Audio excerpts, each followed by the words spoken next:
No doubt in my mind he is facing Gunther, mostly because John Cena is going to win the Elimination Chamber and he's going to face Cody Rhodes, right? Like, I still have a doubt in my mind that Jey Uso is going to beat Gunther. I don't know. The fans want it. They want to see it, but I just don't know if Yeet is strong enough for that position.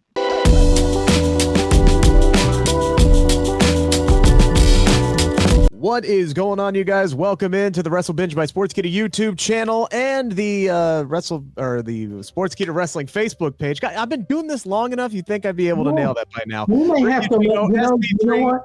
We may have to let you go.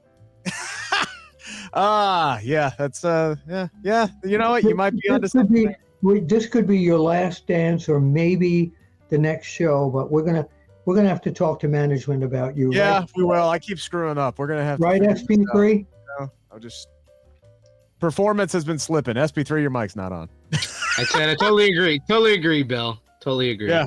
You think you know all the wrestling stories? There's more you haven't heard yet. Join us on Backstage Pass. Anyway, that's SP3. That's Bill Apter. I'm Rick Ucchino. This is a special edition of Smack Talk here as we are once again recapping the events of over the weekend, a big Royal Rumble weekend here. Bill, I want to start off here because I know we kind of have to go quick fire on this episode. Jey Uso shocking the entire universe by winning the Royal Rumble this past weekend, eliminating John Cena. I remember standing in the press box.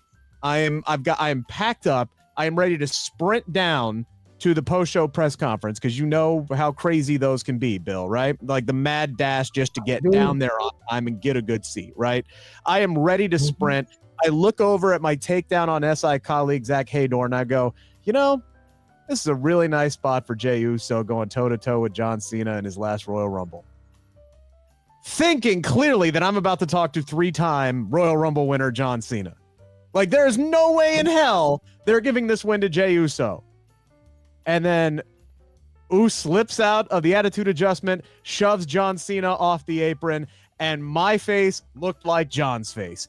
I was absolutely floored, Bill. What was your reaction? And do you think WWE got it right going with Jey Uso in the Royal Rumble this year? Yeet, of course. Yeet. Last time we were on, I said yeet rhymes with beat. I was totally wrong. So the best thing about this is that it was unexpected. They even mentioned at the press conference, I think it was Triple H that said, you know, everybody on the internet and everybody thought, you know, all the people that know what's what, that it was going to be John Cena. So the treat of the yeet being unexpected, I just made that up, by the way, was fabulous. I really liked it. My thought, though, is that he against Cody or he against Gunther, he's lost to Gunther already. Against Cody, is that the match we want to see, when last week that heated exchange was CM Punk and Cody, which is what everyone wants to see. So my question is Jey Uso going to make it to WrestleMania or somehow be attacked or whatever, and somehow we're going to wind up with CM Punk against Cody Rhodes, which is the match that everyone really wants to see?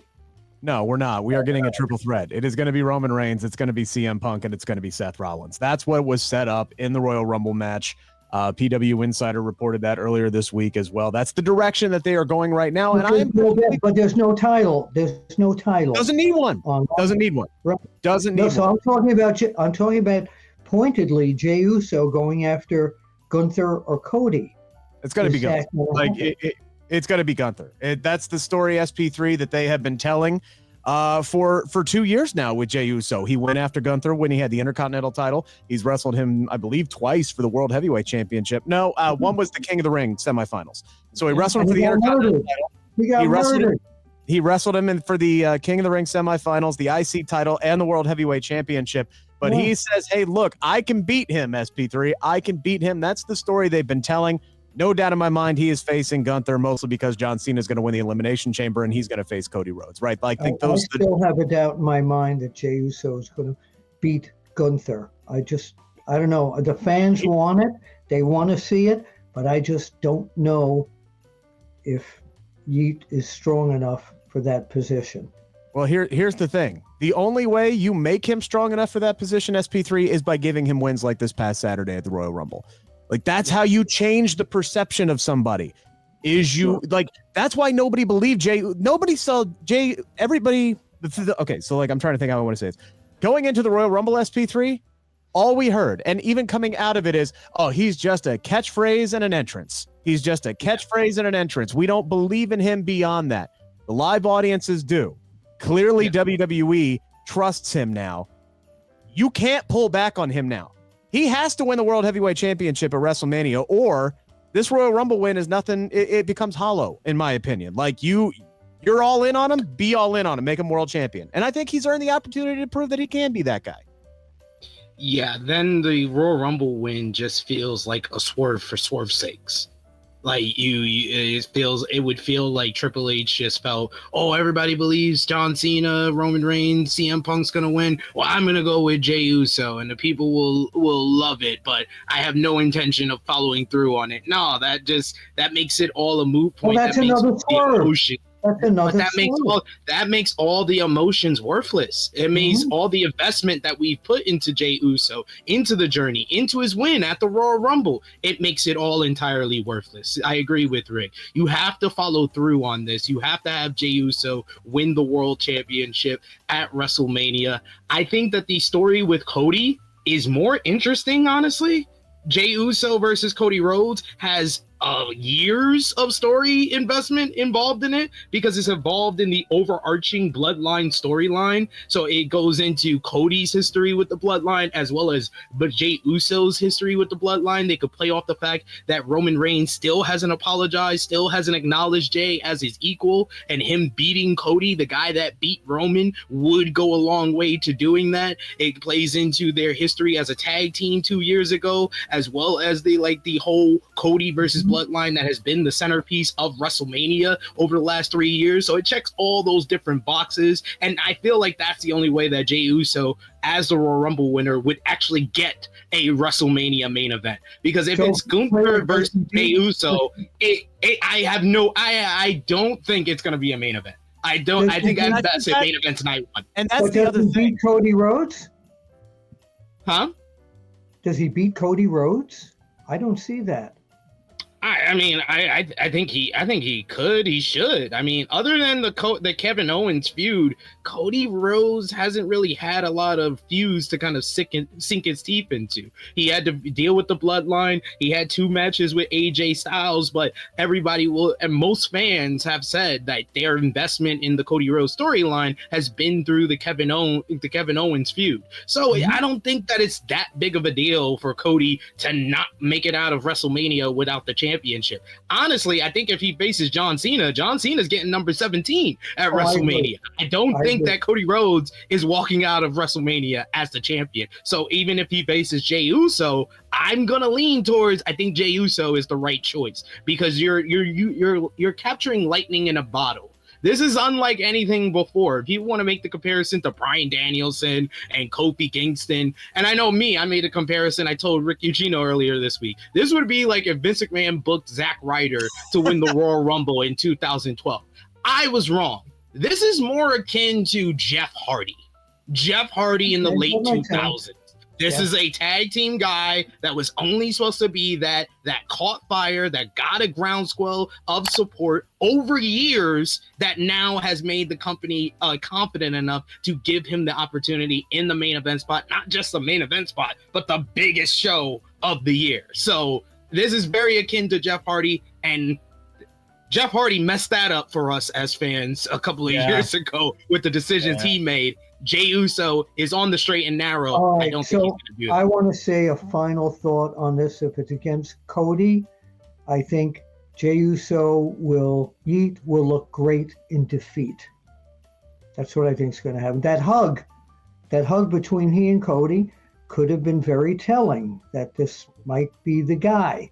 Okay, but I don't think he's going to take the belt off of Cody Rhodes. No, I think he's going to take it off of Gunther. But I do agree with SP3 and the fact that it goes far beyond like the years of storytelling. I go back to the press conference that they had in Indianapolis, right? Fitting that Jey Uso wins this in Indianapolis when he won the tag team titles with Cody Rhodes. It was in Indianapolis. That was that famed press conference where they talked about, their dads and them knowing each other since they were kids, and they've been close for a really, really long time. And he was like, if anybody I was going to win a tag team title with other than my brother, I'm glad it's Cody Rhodes. There's a lot of history between those two guys, real life history that they could dive into. That's the origin story of Yeet. Yeah, but they have that whole night in that press conference. That's where Yeet took off. Yeet over. They have he turned into an entrance, which turned into the fanfare, which turned into his Royal Rumble win. Like everything started because he and Cody had a few too many libations. That was the origin. See, you two remember that. There are a lot of fans that don't know the history. So if it's I was there. If it's Cody against Jey Uso, they need to make one of these great creative videos that show the history of them. Oh my God! Does that mean I'll be a reference character in? You might be. You never know. I might be, because I will forever be the him and Do You Feel Him, Sir, or the Sir and Do You Feel Him, Sir. I will forever be that guy. So that was a good moment. That was a fun press conference. Anywho, we mentioned John Cena earlier. He has declared for the Elimination Chamber. He will be there.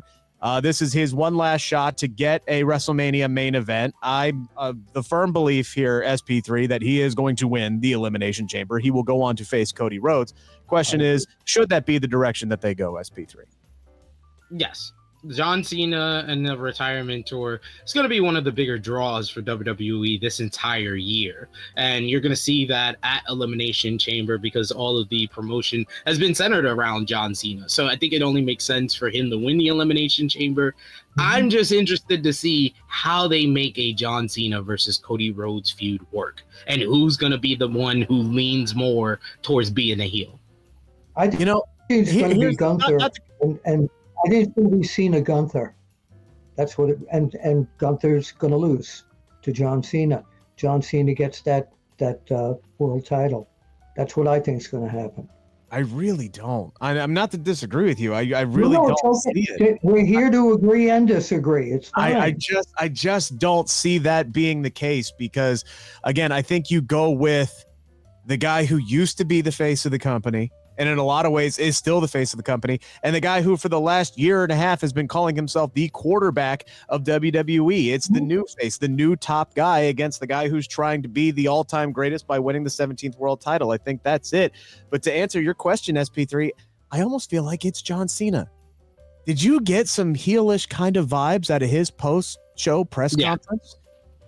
Like, he heading into the Royal Rumble, he was all like, guys, I suck now. I'm not, I haven't won a match in 7 years, but damn it, you know what? This is my lottery shot. I'm going to win the Royal Rumble, and I'm going to head on to main event WrestleMania and win number 17, and I'm going to do it for you guys.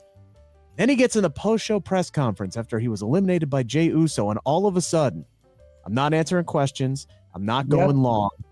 I'm going to do, for whatever it's been, for the last 10 years, he has opened WrestleMania. He has been at the beginning of it. He has sat and drank beer with the fans. He has done whatever has been best for business.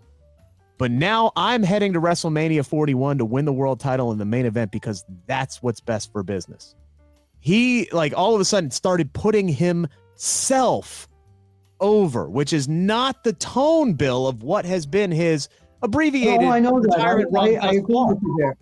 But I've got two people now that we wonder where this is going to go. Are they going to forget about, number one, the whole thing that happened with CM Punk and Cody to get to WrestleMania? That's number one.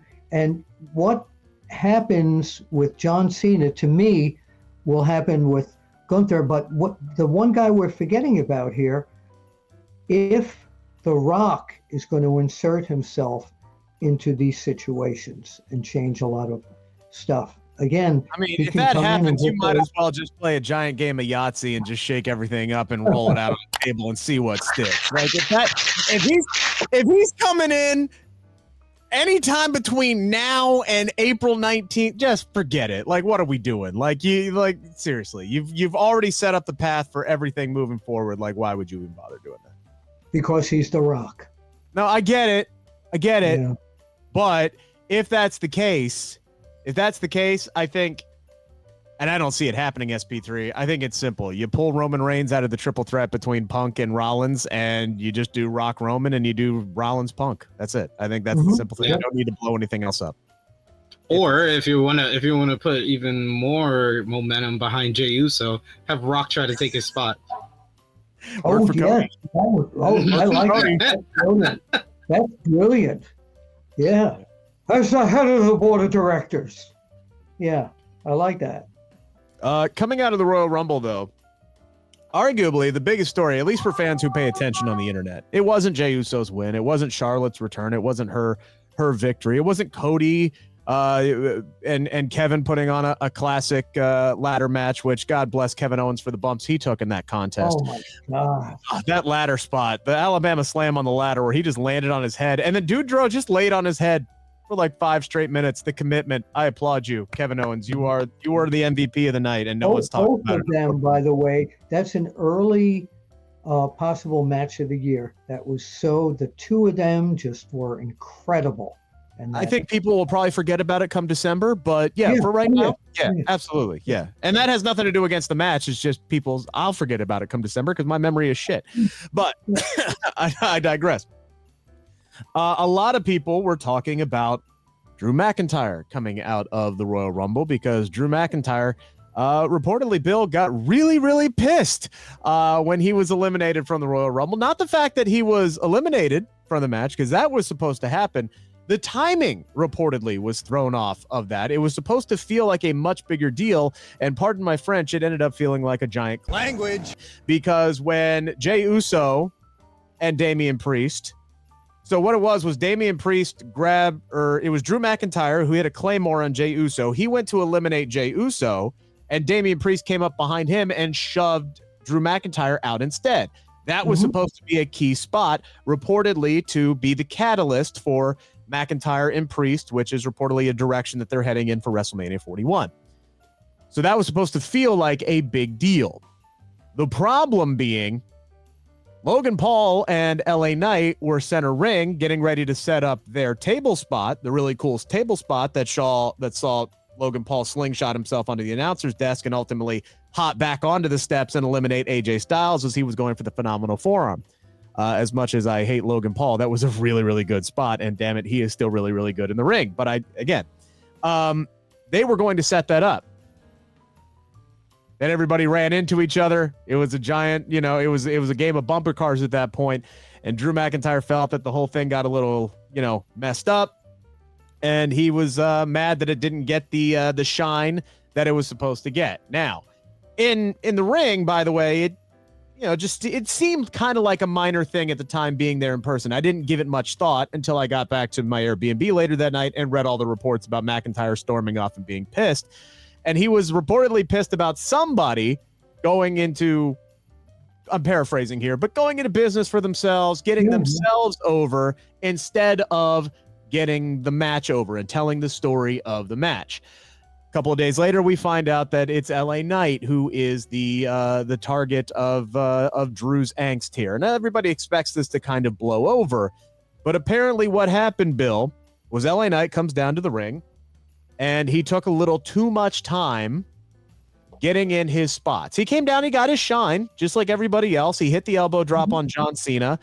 He hit a neck breaker on AJ Styles. I think after that, he hit a suplex on Jey Uso. And then by the time he had finished up all of that, so we're talking from entrance down to hitting a suplex on Jey Uso, the clock was already ticking down for Logan Paul to come down. Problem is, by that point, Drew McIntyre was already supposed to be eliminated. Drew McIntyre and Logan Paul weren't even supposed to be in the ring at the same time.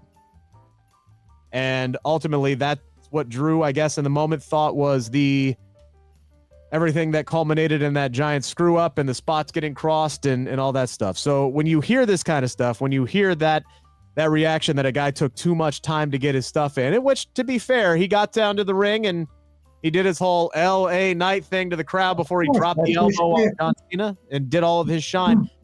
Do you think Drew's overreacting, or do you think he has a reason to be upset here?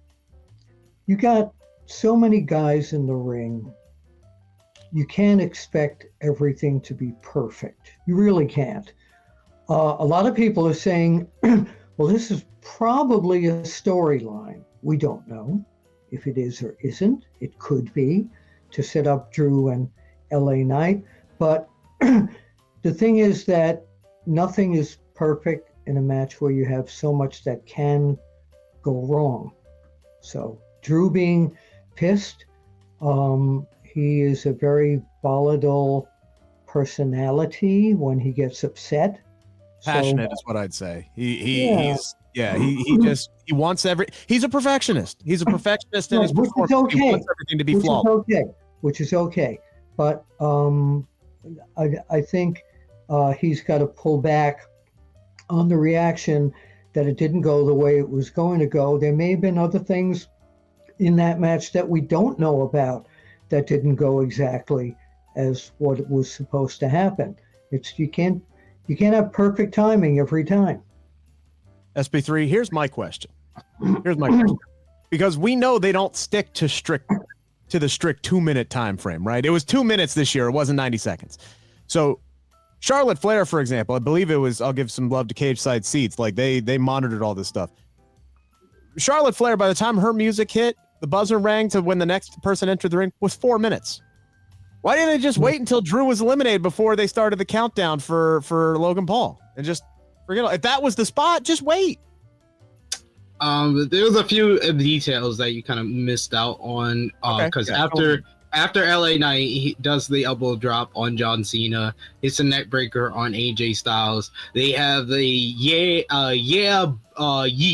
Oh yeah, I forgot that exchange. Yep. And I think what happened after watching it, I've now watched this matchup 3 times, which honestly, this whole story makes it gives it a lot more replay value because I'm like trying to figure out like where it went wrong.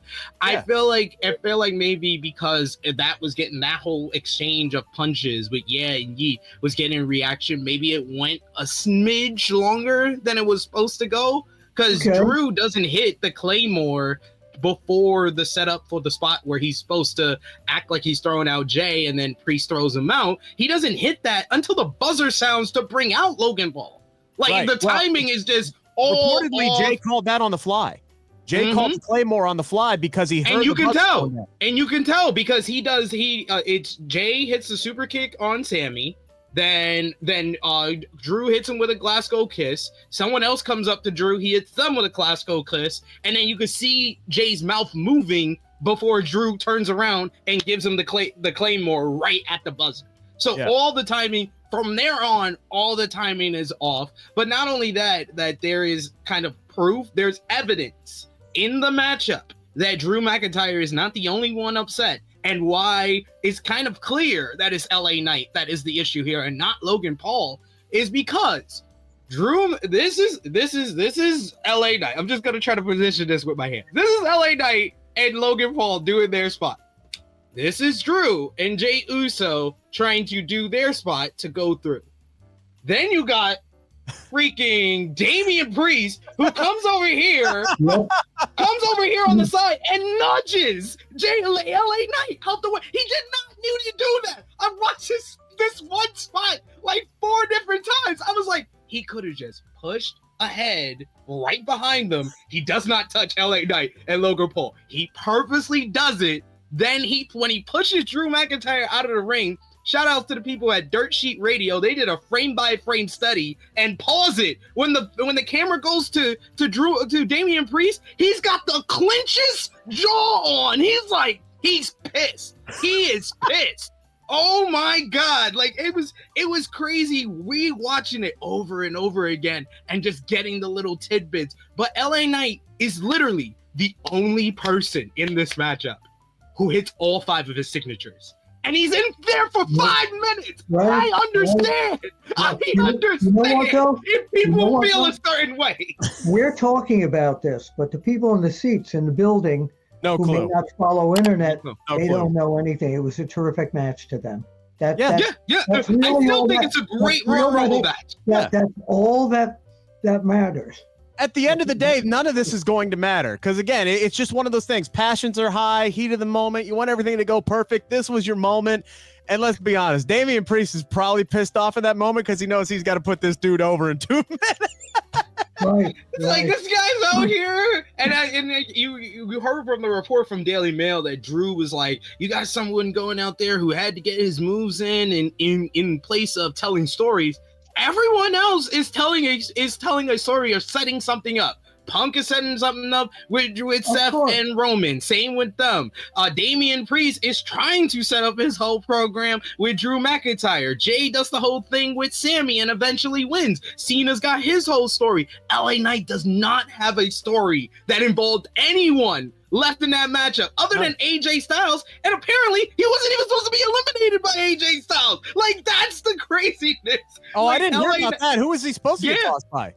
They literally no. What I heard is the report from Wrestling Observer was that they improvised his elimination.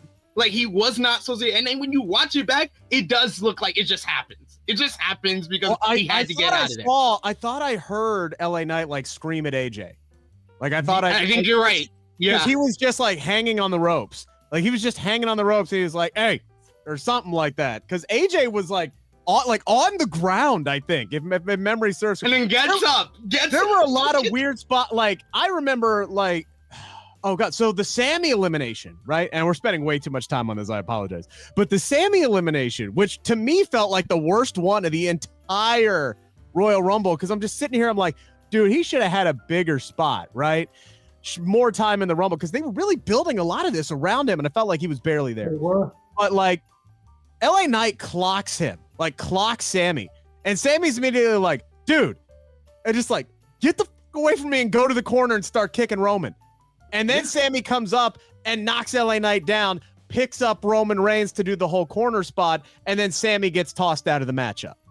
Like, looked to me, when I watched it back for the first time, it looked like LA Knight was lost. Like, he was missing his spots and missing his cues. And it turns out, I guess it was that was his Royal Rumble debut. So you can understand why he might have been confused.